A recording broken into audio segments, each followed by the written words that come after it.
Hello friends, ഇന്നത്തെ എപ്പിസോഡിൽ സത്യമോള് തന്റെ അച്ഛൻ ആരാണെന്നുള്ള ചോദ്യം വീണ്ടും വീണ്ടും നിരന്തരമായി ശാലിനിയോട് ചോദിക്കുകയും ഉത്തരം പറയാതെ ശാലിനിയെ വിടില്ല എന്ന തീരുമാനത്തിലെത്തുമ്പോൾ അവസാനം ശാലിനി ആ സത്യം പറയാൻ തയ്യാറായി. ഇത്രയും നാൾ മോള് ആരെ പോലെ ആയിരിക്കണം മോളുടെ അച്ഛനെന്ന് ആഗ്രഹിച്ചു. മോള് മനസ്സിൽ അച്ഛനെ കുറിച്ച് പറയുമ്പോ ആരുടെ രൂപമാണ് മോള് എന്നും ചിന്തിച്ചിരുന്നത്. അതുപോലെ തന്നെ മോൾക്ക് എപ്പോഴും ഒരച്ഛന്റെ വാത്സല്യവും സ്നേഹവും കരുതലും ഒക്കെ നൽകി മോളോടൊപ്പം നിൽക്കുകയും സ്കൂളിൽ അന്ന് മോളുടെ അച്ഛന്റെ സ്ഥാനത്ത് വന്ന് ആ റേസിൽ പങ്കെടുത്ത് മോളെ വിജയിപ്പിക്കുകയും മോൾക്ക് വേണ്ടി എപ്പോഴും ഒരച്ഛന്റെ സ്നേഹത്തോടെയും കരുതലോടെയും മോളെ ചേർത്ത് പിടിക്കുകയും ആ വാത്സല്യം തരികയും ഒക്കെ ചെയ്ത ആള് തന്നെയാണ് മോളുടെ അച്ഛൻ. അത് കേട്ടതും സത്യവേഗം തന്റെ മനസ്സിൽ ചിന്തിച്ചു, ഇത്രയും നാൾ തന്റെ അച്ഛൻ ആരെ പോലെ ആയിരിക്കണമെന്ന് ചിന്തിച്ചോ. അച്ഛനെന്ന് പറയുമ്പോൾ തന്റെ മനസ്സിൽ അന്ന് കൊതിയോടെ ചിന്തിച്ച ആ രൂപം അത് തന്റെ ബിഗ് ഫ്രണ്ടിൻ്റെതായിരുന്നു എന്ന് സത്യ ഓർത്തു. ഉടനെ സത്യ അച്ഛ എന്ന് വിളിക്കുമ്പോൾ തന്നെ നോക്കി ചിരിച്ചുകൊണ്ട് നിൽക്കുന്ന ബിഗ് ഫ്രണ്ടിനെ സത്യ ചിന്തിച്ചു. അങ്ങനെ ഓർത്തുകൊണ്ട് സത്യ ശാലിനിയോട് ചോദിച്ചു, അമ്മേ ബിഗ് ഫ്രണ്ടോ എന്ന് ചോദിച്ചതും ശാലിനി പറഞ്ഞു, അല്ല അച്ഛൻ, അച്ഛൻ തന്നെ എന്ന് പറഞ്ഞപ്പോ സത്യക്ക് അതൊട്ടും വിശ്വസിക്കാനായില്ല. അതിശയത്തോടെ വീണ്ടും സത്യ ചോദിച്ചു, സത്യം, സത്യമാണോ അമ്മേ എന്ന്. ശാലിനി പറഞ്ഞതൊക്കെ സത്യമാണോ എന്നറിയാൻ സത്യ തന്റെ കയ്യിൽ കൈയടിച്ച് സത്യം ചെയ്യാൻ ശാലിനിയോട് ആവശ്യപ്പെട്ടു.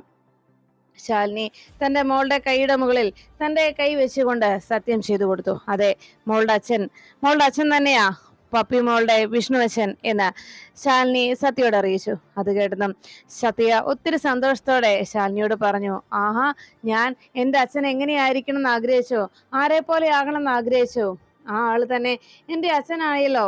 ഒത്തിരി നന്ദി, ഒത്തിരി താങ്ക്സ് അമ്മേ, ഒത്തിരി താങ്ക്സ് എന്ന് പറഞ്ഞ് സത്യ ശാലിനിയുടെ കവിളത്ത് മാറി മാറി ഉമ്മ കൊടുത്തു. ആഹാ, അപ്പോ ഇനി എനിക്ക് എല്ലാവരോടും പറയാലോ എന്റെ അച്ഛന് എനിക്ക് കിട്ടിയെന്ന് എന്ന് പറഞ്ഞ് സത്യ ശാരദാമ്മയോട് പറഞ്ഞു. ശാരദാമ്മേ ഒന്ന് കുനിഞ്ഞേ. ശാരദാമ്മ അപ്പോഴേക്കും അതിശയത്തോടെ എന്തിനാണെന്നുള്ള സംശയത്തിൽ ഇങ്ങനെ നോക്കുമ്പോ സത്യ പറഞ്ഞു, ഒന്ന് കുനിഞ്ഞേ ശാരദാമ്മേ. അപ്പോഴേക്കും ശാരദാമ്മ കുനിഞ്ഞതും സത്യ ശാരദാമ്മയുടെ കവിളത്തും മാറി മാറി ഉമ്മ കൊടുത്തിട്ട് പറഞ്ഞു, ശാരദാമ്മേ ഇനി ഞാൻ ആരെയും സങ്കടപ്പെടുത്തുകയോ ബുദ്ധിമുട്ടിക്കുകയോ ഇല്ല. എന്റെ അച്ഛൻ ആരാണെന്ന് ചോദ്യങ്ങൾ ചോദിച്ച് ആരെയും പിന്നാലെ ഇനി വരികയുമില്ല. ഞാനേ എല്ലാരോടും പോയി പറയട്ടെ, എന്റെ അച്ഛനെ എനിക്ക് തന്നതിന് നന്ദി പറയട്ടെ. ആദ്യം ഞാൻ ഈശ്വരന്മാരോട് പറയട്ടെ കേട്ടോ എന്ന് പറഞ്ഞ് പിന്നെ ഞാൻ ആഗ്രഹിച്ച, ഞാൻ റോൾ മോഡലായി കരുതിയ എന്റെ ബിഗ് ഫ്രണ്ടിനെ തന്നെ എന്റെ അച്ഛനായി തന്നതിന് ദാ ഒരു ഉമ്മ കൂടി എന്ന് പറഞ്ഞ് ശാലിനിയുടെ കവിളിൽ വീണ്ടും സത്യമോൾ ഒരു ഉമ്മ കൊടുത്തു. അപ്പോഴേക്കും ശാലിനി സന്തോഷത്തോടെ മോളെ നോക്കുമ്പോ സത്യ ചോദിച്ചു, അമ്മേ എന്നിട്ട് എന്താ അച്ഛന്റെ കൂടെ നമ്മൾ പോയി താമസിക്കാത്തത്, അതെന്താ അമ്മേ അങ്ങോട്ട് പോകാത്തത് എന്ന് സത്യ ചോദിക്കുമ്പോ ശാലിനി പറഞ്ഞു, മോൾക്കറിയാവല്ലോ സത്യാമ്മയും അമ്മയുമായിട്ടുള്ള വഴക്ക്, അതുകൊണ്ട് തന്നെയാണ് അച്ഛനുമായിട്ട് നമ്മൾ അകന്നു നിൽക്കുന്നത് എന്നറിയിച്ചു. സത്യാമ്മ അറിഞ്ഞാൽ ഇതിലും വലിയൊരു ഭൂകമ്പം ഉണ്ടാവും. അതുകൊണ്ട് തൽക്കാലം മോൾ ഇക്കാര്യം ആരോടും പറയരുത്. പക്ഷെ മോളുടെ അച്ഛനെ സ്നേഹിക്കാം. അതുപോലെ തന്നെ അച്ഛനും മോളാണെന്ന് തിരിച്ചറിഞ്ഞ് മോളെ സ്നേഹിച്ചും അച്ഛനും ഇനി മോളെ സ്നേഹിക്കുന്നതിൽ യാതൊരു തടസ്സവുമില്ല എന്ന് ശാലിനി സത്യയോട് അറിയിച്ചു. അത് കേട്ടതും സത്യ സന്തോഷത്തോടെ ഓർത്തു. തന്നെ കണ്ടപ്പോ വിഷ്ണു അച്ഛൻ തന്നെ ചേർത്ത് പിടിച്ച് മോളെ എന്ന് വിളിച്ച് തന്റെ കവിളത്ത് മാറി മാറി ഉമ്മ തന്ന ആ ഒരു രംഗം സത്യ ഓർത്തിരുന്നു. ഉടനെ സത്യ പറഞ്ഞു, ശരിയമ്മേ, ഞാൻ ഭഗവാനോട് പോയി നന്ദി പറയട്ടെ എന്ന് പറഞ്ഞ് സത്യ വേഗം പൂജാമുറിയിലേക്ക് ഓടി. സത്യയുടെ സന്തോഷം കണ്ട് ശാരദാമ്മ പറഞ്ഞു, എടി മോളെ, എന്തായാലും ആ പിഞ്ചു കുഞ്ഞിന്റെ സന്തോഷം കണ്ടോ, ഇത് മതി.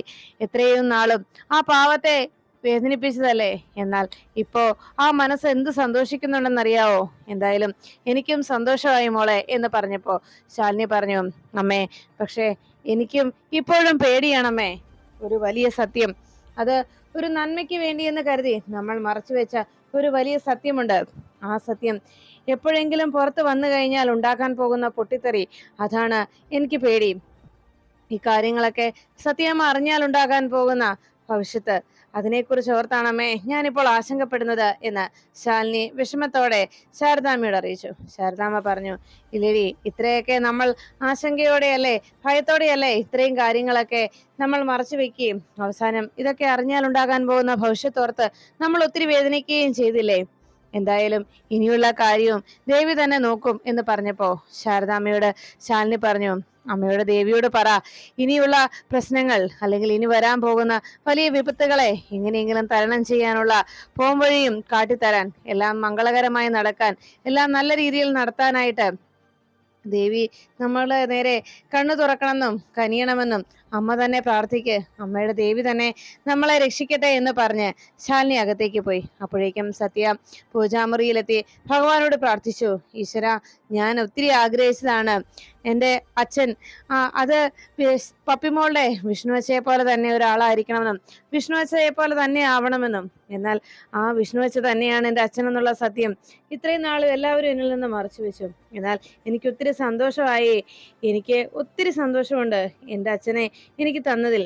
ഞാൻ ആഗ്രഹിച്ച ആള് തന്നെ എൻ്റെ അച്ഛനായി വന്നല്ലോ, അത് എനിക്ക് ഒത്തിരി സന്തോഷമായി എന്ന് പറഞ്ഞ ഇതിന് ഒത്തിരി താങ്ക്സ് ഉണ്ട്, എത്ര താങ്ക്സ് പറഞ്ഞാലും മതിയാവില്ല എന്നെല്ലാം സത്യ ഭഗവാന്റെ മുന്നിൽ കൈകൂപ്പി തന്റെ നന്ദി അറിയിച്ചു കൊണ്ടിരുന്നു. അതിനുശേഷം കാണുന്നത് പപ്പിയുടെയും സത്യയുടെയും ഈ രഹസ്യം മറ്റുള്ളവർ അറിഞ്ഞാൽ ഉണ്ടാകാൻ പോകുന്ന ഭവിഷ്യത്തിനെ കുറിച്ച് ശാലിനി ശാരദാമ്മയോട് ആശങ്കപ്പെട്ട് പറയുമ്പോൾ വിഷ്ണു നേരെ ഉപേന്ദ്രന്റെ മില്ല് ലക്ഷ്യം വെച്ച് എത്തുന്നു.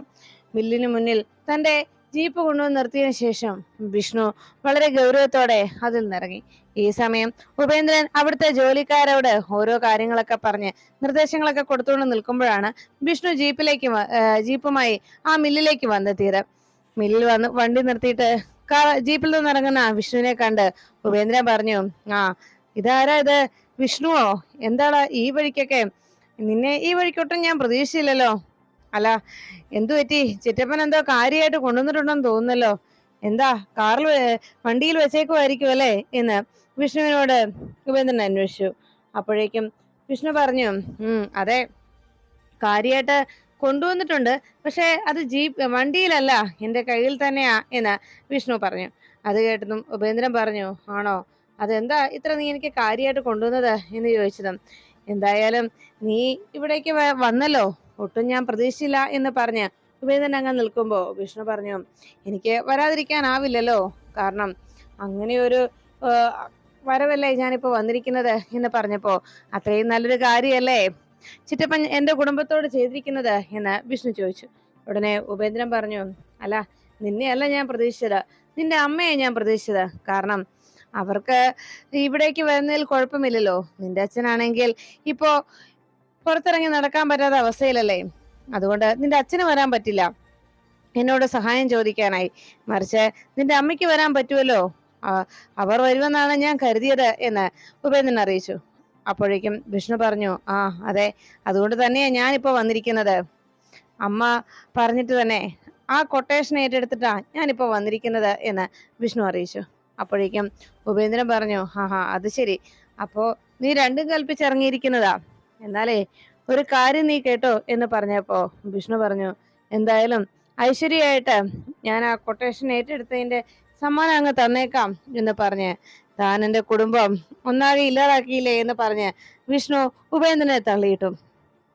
ഉപേന്ദ്രനെ അപ്പോഴേക്കും കൂടെയുള്ള അവിടെ നിന്ന ആളുകൾ എല്ലാവരും, ഉപേന്ദ്രന്റെ ജോലിക്കാരെല്ലാവരും വേഗം ഉപേന്ദ്രനെ പിടിച്ചു നിർത്തി. അപ്പോഴേക്കും ഉപേന്ദ്രൻ പറഞ്ഞു, അതെ, നീ ഇപ്പോ എന്നെ ചൊയ്യാനായിട്ട് ഇങ്ങോട്ട് എത്തിയില്ലേ, എന്നാലേ ദാ ഈ നിൽക്കുന്നവരൊക്കെ ഉണ്ടല്ലോ, യുവമാരെയൊന്നും നിനക്കറിയത്തില്ല. യുവമാരുടെ യഥാർത്ഥ ജോലി ഇവിടെ മില്ലിൽ നിൽക്കുക എന്നുള്ളത് മാത്രമല്ല, മറിച്ചേ യുവമാർക്ക് കൂപ്പിൽ അവിടെ നിന്ന് നല്ല തേക്കും മാഞ്ചിയവും നല്ല ഈട്ടിയും ഒക്കെ അവിടുന്ന് വെട്ടിയെടുക്കുന്നതിന്റെ കൂട്ടത്തിൽ നല്ല കാതലുള്ള നല്ല വില കിട്ടുന്ന മറ്റു പല വൃക്ഷങ്ങളും അവിടുന്ന് മുറിച്ചുകൊണ്ട് പോകുന്നതിലാണ് ഇവർ വിദഗ്ധർ.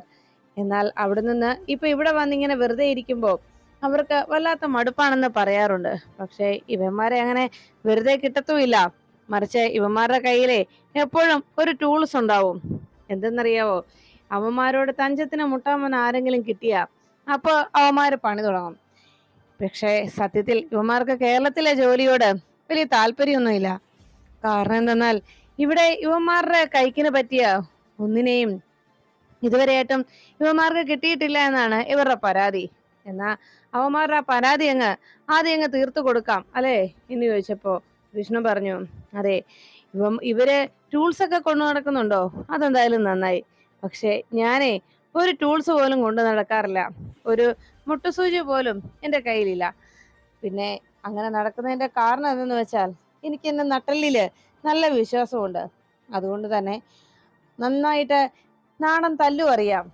അതുകൊണ്ട് എന്തൊക്കെ സംഭവിച്ചെന്ന് പറഞ്ഞാലും നല്ല മർമ്മം നോക്കി നന്നായി കൊടുക്കാനും എനിക്കറിയാം. അത് മതി ഈ വിഷ്ണുവിന് എന്ന് വിഷ്ണു അറിയിച്ചു. അപ്പോഴേക്കും വിഷ്ണുവിനെ കണ്ടിട്ട് അങ്ങനെ നിൽക്കുന്ന തന്റെ ഗുണ്ടകളോട് ബേന്ദ്രൻ പറഞ്ഞു, അതെ, ഇവനെ ആളത്ര ചില്ലറക്കാരനൊന്നും അല്ല കേട്ടോ. ഇവനുമായിട്ട് നിങ്ങൾ മുട്ടിയിട്ടില്ലല്ലോ. കാരണം ഇവന് ചെറിയ ചെറിയ കേസുകളൊക്കെ ഉണ്ട്, അടിപിടി കേസുകൾ. അത് വേറൊന്നുമല്ല, ഇവന്റെ അമ്മയ്ക്ക് ആ കടം കൊടുക്കുന്ന ബിസിനസ് ആയിരുന്നല്ലോ. അതുകൊണ്ട് തന്നെ പലിശയ്ക്ക് പണം കൊടുത്തിട്ട് പലിശ പിരിക്കാൻ പോയിക്കൊണ്ടിരുന്നത് ഇവനായിരുന്നു. അപ്പോ ആളുകളെ പിടിച്ചു നിർത്തി അവരെ ഭീഷണിപ്പെടുത്തി അവരുടെ കുത്തിന് പിടിച്ച് പണം പിരിച്ചെടുക്കുന്ന ഇടപാടായിരുന്നു ഇവന്റേത്. അങ്ങനെ ഒരു ഇടപാട് നടത്തിയാണ് ഇവന് ഈ ഒരു അവസ്ഥയിലായതും. ഇപ്പൊ കുറെ നാളായി ഇവൻ ഫീൽഡ് വിട്ടിട്ടെന്നാ പറയുന്നത്. പക്ഷേ ഈ നാടൻ തല്ലൊക്കെ ഇവൻ നമ്മുടെ പിള്ളേരുടെ അടുത്ത് എങ്ങനെ വിലപ്പോവാനാണ്? നിങ്ങളോട് ഇവൻ ഏറ്റുമുട്ടാൻ വരുന്നത് തന്നെ ഇവന്റെ കഷ്ടകാലമാണെന്ന് കരുതിയാ പോരെ എന്ന് ഉപേന്ദ്രൻ തന്റെ ഗുണ്ടകളെ നോക്കി അറിയിച്ചു. ഉടനെ വിഷ്ണു പറഞ്ഞു, എന്തായാലും ഐശ്വര്യമായിട്ട് ഞാനൊരു സമ്മാനം അങ്ങ് തന്നേക്കാം എന്ന് പറഞ്ഞ് ആദ്യം ഇത് കയ്യോടെ വാങ്ങിച്ചോ എന്ന് പറഞ്ഞ് വിഷ്ണു ഉപേന്ദ്രന്റെ ദേഹത്തേക്ക് ഒരു ചവിട്ട് കൊടുത്തു. ഉപേന്ദ്രൻ നേരെ തെറിച്ചു വീഴുമ്പോ ഉപേന്ദ്രന്റെ കൂടെയുള്ള ഗുണ്ടകളോട് പറഞ്ഞു, നോക്ക് നിൽക്കാതെ അവനെ എടുത്ത് കൊടയടാ എന്ന് പറഞ്ഞു. അത് കേട്ടതും അവരെല്ലാവരും വിഷ്ണുവിന്റെ അരികിലേക്ക് പാഞ്ഞു. അപ്പോഴേക്കും ഉപേന്ദ്രൻ പറഞ്ഞു, എടാ, ഞാൻ ഇവിടേക്ക് വന്നതേ നിന്റെ കുടുംബത്തെ രക്ഷിക്കാനോ നിന്റെ കുടുംബത്തിന് നല്ല ഭാവി ഉണ്ടാക്കി തരാനോ ഒന്നും അല്ല. എന്നെ ഇവിടുന്ന് നാട് കടത്തിയതും എന്നെ ഈ നാട്ടിൽ നിന്ന് ഓടിച്ചതിനുമൊക്കെ പ്രധാന പങ്ക് നിന്റെ അച്ഛനാണുള്ളത്. അതുകൊണ്ട് തന്നെ ആ മനുഷ്യൻ അങ്ങനെ സന്തോഷത്തോടെ ജീവിക്കണ്ടെന്ന് കരുതി എന്റെ മനസ്സിൽ പക അതേപോലെ നിലനിൽക്കുകയായിരുന്നു. ആ പകയാണ് ഇപ്പോ ഞാൻ ഈ രീതിയിൽ നിങ്ങൾക്ക് നേരെ പ്രയോഗിച്ചത്. അതിന് ഞാൻ ഉപയോഗിച്ചത് നിന്റെ ദത്തനുജനെ തന്നെയാണ് ഞാൻ മുന്നിൽ നിർത്തിയത്. എന്തായാലും ഇനി ഇതിൽ നിന്ന് രക്ഷപ്പെടാൻ നിനക്കോ നിന്റെ കുടുംബത്തിനോ കഴിയില്ലടാ എന്ന് പറഞ്ഞ് ഉപേന്ദ്രൻ അഹങ്കാരത്തോടെ പറയുമ്പോ ഉപേന്ദ്രന്റെ ഗുണ്ടകൾ വിഷ്ണുവിന് നേരെ പാഞ്ഞെടുത്തു. ഉടനെ വിഷ്ണു അവർ തനിക്ക് ചുറ്റും വട്ടം ചുറ്റുന്ന സമയത്ത് വിഷ്ണു പറഞ്ഞു, അതെ, എനിക്ക് അടി തുടങ്ങുമ്പോ ചില പ്രത്യേകതകളൊക്കെ ഉണ്ട്. കാരണം ആദ്യം ഒന്ന് പരിചയപ്പെടും പരസ്പരം. അതെന്തുകൊണ്ടും നല്ലതാണല്ലോ. അതുകൊണ്ട് നമുക്ക് എല്ലാവർക്കും ഒന്ന് പരിചയപ്പെട്ടിട്ട് തുടങ്ങിയാൽ എന്താ? എന്തെങ്കിലും പ്രശ്നമുണ്ടോ എന്ന് ചോദിച്ചപ്പോ ഉടനെ അവരെല്ലാരും പറഞ്ഞു, അങ്ങനെ പരിചയപ്പെട്ട് തുടങ്ങുന്നതിൽ കുഴപ്പമൊന്നുമില്ല. പക്ഷെ ഞങ്ങൾ തുടങ്ങിക്കഴിഞ്ഞാൽ നീ പിടിച്ചു നിൽക്കില്ല എന്നതാണ് സത്യം. അതുകൊണ്ടാണ് ഞങ്ങൾ തുടങ്ങാതെ ഇങ്ങനെ നിന്നെ കുറിച്ചൊക്കെ ഒന്ന് കേട്ടും നീ പറയുന്നതൊക്കെ ഒന്ന് ആസ്വദിച്ച് നിൽക്കാമെന്ന് കരുതിയത്. എന്തായാലും ഇനി നീ ചോദിച്ച സ്ഥിതിക്ക് നിനക്ക് ആഗ്രഹമുള്ളത് കൊണ്ട് ഞങ്ങളെ പരിചയപ്പെടുത്താം എന്ന് പറഞ്ഞ് അവർ ഓരോരുത്തരും അവരുടെ പേരുകൾ പറഞ്ഞു. അതെല്ലാം കേട്ടതും പേരുകൾ കേട്ട് കഴിഞ്ഞ ഉടനെ വിഷ്ണു പറഞ്ഞു, ഓ അത് ശരി, അപ്പോ ഇനി ഞാൻ എന്നെ പരിചയപ്പെടുത്താം. എന്റെ പേര് വിഷ്ണു. ത്രിമൂർത്തികളിൽ വിഷ്ണു ഭഗവാന്റെ കടമ എന്തെന്ന് വെച്ചാൽ എല്ലാവരെയും പരിപാലിക്കുക എന്നുള്ളതാണ്. എന്നാൽ ഇവിടെ ഈ വിഷ്ണുവിന്റെ ജോലി മഹാദേവന്റെ സംഹാരമാണ് എന്ന് പറഞ്ഞ് വിഷ്ണു അവർ ഓരോരുത്തരെയും തന്റെ നാടൻ തല്ലി വെച്ച് അവരെ ഓരോരുത്തരെയും പഞ്ഞിക്കിട്ടു. എല്ലാവരും അടികൊണ്ട് അവശരായതും അവരെല്ലാവരും ജീവനും കൊണ്ട് അവിടെ ഓടി. ഇത് കണ്ട ഉപേന്ദ്രൻ ആകെ വിഷമത്തോടെ നിന്നു. ഇവന്മാരെല്ലാവരും മനുഷ്യനെ നാണം കെടുത്തിയല്ലോ എന്ന് പറഞ്ഞ് അങ്ങനെ ഉപേന്ദ്രൻ നിൽക്കുമ്പോ വിഷ്ണു ഉപേന്ദ്രന്റെ അരികിലേക്ക് ചെന്നു. എന്താ, നിന്റെ കൂടെയുള്ള നിന്റെ വലിയ വലിയ ഗുണ്ടകളുടെ ലിസ്റ്റ് തീർന്നോ? നിന്റെ ലിസ്റ്റിലുണ്ടായിരുന്ന ആളുകൾ എല്ലാവരുടെയും അവസ്ഥ ഇത് തന്നെയാണോ എന്ന് വിഷ്ണു അന്വേഷിച്ചു. ഉപേന്ദ്രൻ ഒന്നും മിണ്ടാതെ നിൽക്കുമ്പോ വിഷ്ണു വേഗം ഉപേന്ദ്രനെ ചെന്ന് പിടിച്ചതും ഉപേന്ദ്രൻ പറഞ്ഞു, എന്നെ ഉപദ്രവിക്കരുത് എന്ന് പറഞ്ഞതും വിഷ്ണു പറഞ്ഞു, സത്യത്തിലെ നിന്നെ ഞാൻ കൊല്ലാനായിട്ടാണ് വന്നത്. പക്ഷെ ഇപ്പോ അത് ഞാൻ ചെയ്യുന്നില്ല. കാരണം എന്താണെന്ന് അറിയാവോ? രക്തം അത് തന്നെ എന്റെ അച്ഛന്റെ അനുജനായി പോയില്ലേ. അതുകൊണ്ട് രക്തത്തെ വെറുതെ വിട്ടു. ആ രക്തബന്ധത്തിന്റെ ഗുണം അതുകൊണ്ട് മാത്രം ഇപ്പോ ഞാൻ നിന്നെ വെറുതെ വിടുന്നു എന്ന് വിഷ്ണു ഉപേന്ദ്രനോട് അറിയിച്ചു. ഉപേന്ദ്രൻ അതെല്ലാം കേട്ട് ഒന്നും മിണ്ടാതെ അങ്ങനെ നിൽക്കുമ്പോൾ വിഷ്ണു വേഗം ഉപേന്ദ്രനെ വലിച്ചഴിച്ചുകൊണ്ട് നേരെ ആ മില്ലിലേക്ക് കൊണ്ടുവന്നു. ആ മെഷീൻ ഓൺ ചെയ്ത് ഉപേന്ദ്രനെ ആ മെഷീന് മുന്നിലേക്ക് ഇട്ടു. ഉപേന്ദ്രൻ ഭയത്തോടെ എഴുന്നേറ്റ് ഓടി മാറാൻ ഒരുങ്ങുമ്പോൾ വിഷ്ണു വീണ്ടും ഉപേന്ദ്രനെ പിടിച്ചു നിർത്തി. എങ്ങോട്ടാ ഓടുന്നത് എന്ന് ചോദിച്ചതും ഉപേന്ദ്രൻ പറഞ്ഞു, വിഷ്ണു, നീ നീ എന്നെ ഒന്ന് വെറുതെ വിട് എന്ന് പറഞ്ഞപ്പോ വിഷ്ണു പറഞ്ഞു, അങ്ങനെ നിങ്ങളെ വെറുതെ വിടാനോ? ഒരിക്കലുമില്ല. നിങ്ങളെ വെറുതെ വിടേണ്ട കാര്യവുമില്ലല്ലോ. അത്രത്തോളം ദുഷ്ടതരമല്ലേ നിങ്ങൾ എന്റെ കുടുംബത്തോട് കാണിച്ചത്. പിന്നെ ഒരു കാര്യം അത് ഞാൻ പറഞ്ഞേക്കാം, ഇനിയും ഇത്തരത്തിലുള്ള നീക്കങ്ങൾ നീ എന്റെ ഭാഗത്തുനിന്ന് ഉണ്ടായാൽ പിന്നെ വിഷ്ണു വരുന്നത് ഇങ്ങനെയാവില്ല. മാത്രമല്ല, ഇപ്പോ നിനക്കുള്ള സമ്മാനം അത് സർക്കാർ ചെലവിൽ നിനക്ക് തന്നെ കിട്ടും. നിന്റെ 2 കൈയും കാലുമെല്ലാം സർക്കാർ ചെലവിൽ തന്നെ അവർ ബന്ധിച്ചുകൊണ്ട് പോയിക്കോളും. പിന്നെ കുറച്ചുനാൾ സർക്കാരിന്റെ സുഖവാസ കേന്ദ്രത്തിൽ കഴിയാം. അപ്പൊ പിന്നെ അതാ നിനക്ക് നല്ലത്. പിന്നെന്തെന്ന് വെച്ചാ, ഒരു കാര്യം ഇപ്പോഴും നീ മനസ്സിലാക്കിക്കോ, നിന്റെ ഈ ജീവൻ അത് എന്റെ അച്ഛൻ തന്ന ദാനമാണെന്ന്. അത് മറക്കണ്ട എന്ന് വിഷ്ണു ഉപേന്ദ്രനോട് അറിയിച്ചു. പിന്നെ ഒരു കാര്യം കൂടി, ഇനി മേലാൽ വെറുതെ പോലും എൻ്റെ അമ്മയുടെ പേര് നിന്റെ ഈ പുഴുത്ത നാവുകൊണ്ട് പറഞ്ഞു പോകരുത് എന്ന് വിഷ്ണു ഉപേന്ദ്രനെ താക്കീത് ചെയ്യുന്നു. ഉപേന്ദ്രൻ ആ ഭയത്തോടെ അങ്ങനെ നിൽക്കുമ്പോൾ വിഷ്ണു തൽക്കാലം ഞാൻ നിന്നെ വെറുതെ വിടുന്നു എന്ന് പറഞ്ഞ് വണ്ടിയെടുത്ത് അവിടുന്ന് മടങ്ങി. അതിനുശേഷം കാണുന്നത് സത്യഭാമയുടെ വീട്ടുപടിക്കലേക്ക് കളക്ടറുടെ കാറ് വന്ന് നിൽക്കുന്നു. സത്യഭാമ മട്ടുപ്പാവിലിരുന്ന് ഇതാരാ വരുന്നതെന്ന രീതിയിൽ സംശയത്തോടെ നോക്കുമ്പോൾ കാറിൽ നിന്ന് ശാലിനിയെ പപ്പിമോളെയും കൂട്ടി പുറത്തേക്ക് ഇറങ്ങി. പപ്പി പുറത്തേക്ക് വന്നതും വേഗം സന്തോഷത്തോടെ അകത്തേക്ക് ഓടിപ്പോകുന്നു. സത്യഭാമ മട്ടുപ്പാവിൽ നിന്ന് ശാലിനി എന്തിനാ വന്നതെന്ന് അറിയാനായി താഴേക്ക് ഇറങ്ങി വരാൻ സ്റ്റേറിനരികിലേക്ക് പോയി. ആ സമയത്ത് പപ്പി വേഗം അകത്തേക്ക് ഓടിയെത്തി. അവിടെ ഇരുന്ന രാഘവൻ നായരെ കണ്ടിട്ട് അച്ചച്ച എന്ന് വിളിച്ച് അരികിലേക്ക് ഓടി വന്നു. ആഹാ, അച്ചച്ചന്റെ പൊന്നുമുത്തെത്തിയോ എന്ന് പറഞ്ഞ് ചേർത്ത് പിടിച്ച് പപ്പിമോളോട് വിശേഷം ചോദിച്ചു. അപ്പോഴേക്കും പപ്പി പറഞ്ഞു, അച്ചച്ച അതാരാ വന്നതെന്ന് നോക്കിയേ എന്ന് പറഞ്ഞതും സംശയത്തോടെ പുറത്തേക്ക് നോക്കിയ രാഘവൻ നായർ ശാലിനിയെ കണ്ടു. ആഹാ, മോളോ, ഇങ്ങോട്ട് കയറുവാ എന്ന് പറഞ്ഞപ്പോ ശാലിനി കയറാൻ മടി കാണിക്കുന്നതുകൊണ്ട് രാഘവൻ നായർ പറഞ്ഞു, അച്ഛനല്ലേടി വിളിക്കുന്നത്, കയറുവാ ഇങ്ങോട്ട്. അങ്ങനെ അപ്പോഴേക്കും ശാലിനി സത്യാമ്മ തന്നെ ഭീഷണിപ്പെടുത്തുമോ, തന്നെ വഴക്ക് പറയുമോ എന്ന ഭയത്തോടെ ചുറ്റുപാടുമൊക്കെ നോക്കി പതുക്കെ ശാലിനി ഭയത്തോടെ അകത്തേക്ക് കയറി. ഉടനെ അകത്തേക്ക് കയറി വന്ന ശാലിനിയെ കണ്ട് രാഘവൻ നായർ പറഞ്ഞു, ഇരിക്കടി. അപ്പോഴും ശാലിനി ഇരിക്കാൻ മടി കാണിച്ചു. അവിടെ ഇരിക്കാനല്ലേടി നിന്നോട് പറഞ്ഞത് എന്ന് രാഘവൻ നായർ ശാലിനിയോട് ദേഷ്യപ്പെട്ടു. ഉടൻ തന്നെ ശാലിനി അവിടെ ഇരുന്നതും രാഘവൻ നായർ പറയുന്ന കാര്യങ്ങൾ കേൾക്കാൻ കാതോർത്ത് നിൽക്കുമ്പോൾ രാഘവൻ നായർ പറഞ്ഞു, മോളെ, നിന്നെ ഒന്ന് കാണുന്നത് ഞാൻ ആഗ്രഹിച്ചിരിക്കുകയായിരുന്നു. ഞാനത് പിള്ളയോട് പറയുകയും ചെയ്തു എന്ന് പറഞ്ഞപ്പോ ശാലിനി പറഞ്ഞു, പിള്ളച്ചേട്ടൻ എന്നോട് പറഞ്ഞിരുന്നു എല്ലാം. അത് കേട്ടതും രാഘവൻ നായർ വിഷമത്തോടെ ശാലിനിയെ നോക്കി. പിന്നീട് പുറത്തുപോയ വിഷ്ണു തിരികെ വീട്ടിലേക്ക് വന്നെത്തി. രോഹിത്തിന്റെ കാര്യം കൂടി അറിയാനായി എത്തിയ ശാലിനി വിഷ്ണുവിനെ കണ്ടതും വിവരങ്ങൾ ചോദിക്കാൻ പറ്റാത്ത വേർപെട്ടിൽ നിൽക്കുമ്പോൾ ശാലിനി കുഞ്ഞിനെ കൊണ്ട് വിടാനായിട്ട് വന്നതാണെന്ന് അറിയിച്ചു. പപ്പിമോളെ സ്കൂളിൽ നിന്ന് പിക്ക് ചെയ്ത് ഞാൻ ഇവിടെ കൊണ്ട് വിട്ടതാണെന്ന് പറഞ്ഞതും ഉടനെ വിഷ്ണു ചോദിച്ചു, അതിന് അപ്പൊ ശ്യാമ ഇങ്ങോട്ട് വന്നില്ലേ? ഉടനെ എല്ലാം ആകെ ടെൻഷനായി ഇവർക്കും. ശ്യാമ ഇത്രയും നേരമായിട്ടും എത്തിയില്ലല്ലോ, നിന്റെ കൂടെ അല്ലടാ ശ്യാമ വന്നത് എന്ന് ഉടനെ സത്യഭാമ ചോദിച്ചു. അപ്പോഴേക്കും വിഷ്ണു പറഞ്ഞു, അതെ, എൻ്റെ കൂടെയാ വന്നത്. പക്ഷേ അവളെ ഞാൻ നേരത്തെ അവിടെ വണ്ടിയിൽ നിന്ന് ഇറക്കി വിട്ടതാണല്ലോ, വീട്ടിലേക്ക് ഉടനെ തന്നെ വരുമെന്നുമാണല്ലോ പറഞ്ഞത്. എന്നിട്ടും ഇതുവരെയായിട്ട് എത്തിയില്ല ശാലിനി എന്ന് ചോദിച്ചപ്പോ ശാലിനി പറഞ്ഞു, ഇല്ല, അവിടെയും ശ്യാമ എത്തിയിട്ടില്ല എന്ന് ഉറപ്പ് നൽകി. അത് കേട്ട ഉടനെ തന്നെ വിഷ്ണുവിനെ മനസ്സാകെ വല്ലാതാവുന്നു. ഇപ്പോ പിന്നെ അവള് എവിടെ പോയി എന്നോർത്ത് എല്ലാവരും ടെൻഷനോടെ ശ്യാമയെ അന്വേഷിക്കുന്നു. ഉടൻ തന്നെ വിഷ്ണു കമലിന്റെ ഫോണിലേക്ക് വിളിച്ചു. കമലൻ കോൾ എടുത്തതും വിഷ്ണു പറഞ്ഞു, എടാ, ഒരു പ്രശ്നമുണ്ട്, ശ്യാമയെ കാണാനില്ല. ഇത് കേട്ട ഉടനെ കമലൻ ചോദിച്ചു, എന്റെ ആശാന്റെ കുടുംബത്ത് ഈയിടെയായിട്ട് ഇത് മാത്രമേ ഉള്ളോ എന്ന് കമലൻ അന്വേഷിക്കുമ്പോൾ വിഷ്ണു എന്ത് ചെയ്യണമെന്നറിയാതെ ആകെ വിഷമത്തോടെ നിൽക്കുന്നു.